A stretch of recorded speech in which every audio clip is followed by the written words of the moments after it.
An award-winning masterpiece, Lost in Translation strums at the heartstrings even today.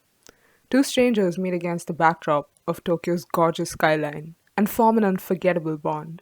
But in my opinion, Lost in Translation's success lies not just in Bob and Charlotte's intimate relationship, but in the most important character, a bustling metropolis.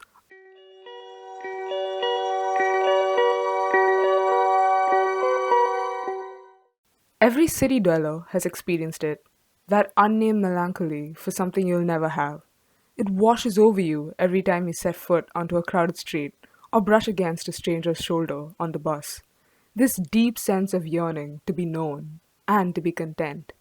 Sofia Coppola used this theme as her subplot, and it works like a charm. Or maybe I'm just reading too much into it, but I'll try to make my case. Chapter 1. The Glamorous Prologue. Welcome to New Tokyo International Airport, Narita.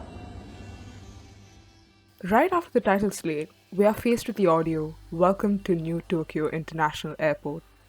Airports are probably the most well-known non-places, known to evoke a sense of displacement and liminality in most. Coppola intelligently sets the mood she's trying to create, and then cuts to the flashing lights of Tokyo. Just like the main character, we too are taken in by the magical aura of the city. He sees his face on a billboard, reinforcing that sense of anyone can achieve anything one feels when setting foot into a metropolis. Chapter 2. The Fall to Reality. The neon color palette of blues, reds, and yellows is immediately exchanged for the dull, monotonous hues inside the hotel. There are visual depictions of monotony and being the odd one out. This sequence of Charlotte on the metro especially captures this emotion.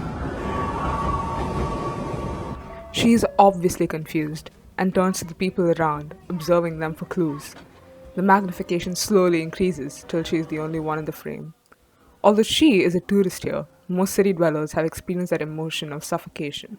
Almost every scene in the first act opens with a wide-angle shot of the city, provoking the question, how am I lonely among so many people?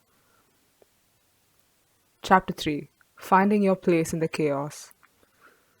We see them finally finding their place, their person, in the ocean of hostility.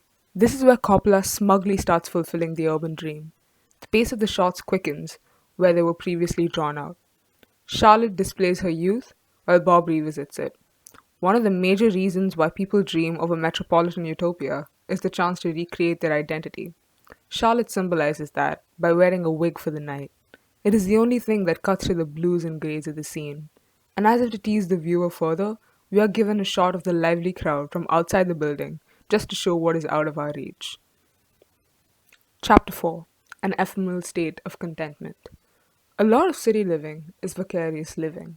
Anyone who has spent a few years in one will tell you that many miserable nights, seeing myriad lit windows was often the cure. We see Charlotte take a trip by herself, now with an altered worldview from the night before. The pacing is slow, but the shots are composed like pictures, putting all feelings of unrest to ease. And a literal depiction of the vicarious joy, Charlotte smiles at a couple getting married, living in an unhappy marriage herself. This shot also breaks the glass ceiling, literally, as we escape the skyscrapers to some greenery. I don't know if this is to be attributed to the cinematography or Tokyo's magic, but everyone knows that the key to a good city experience is some verdancy.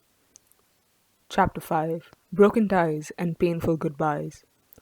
Now, you may be thinking, ha, you accepted that the story revolved around Bob and Charlotte after all. And that's where you'd be wrong, my friend. If anything, this scene proves my point.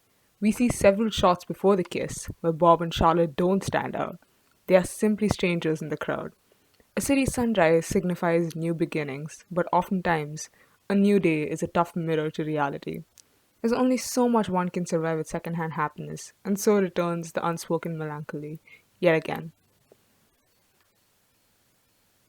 What strikes you the most about Lost in Translation?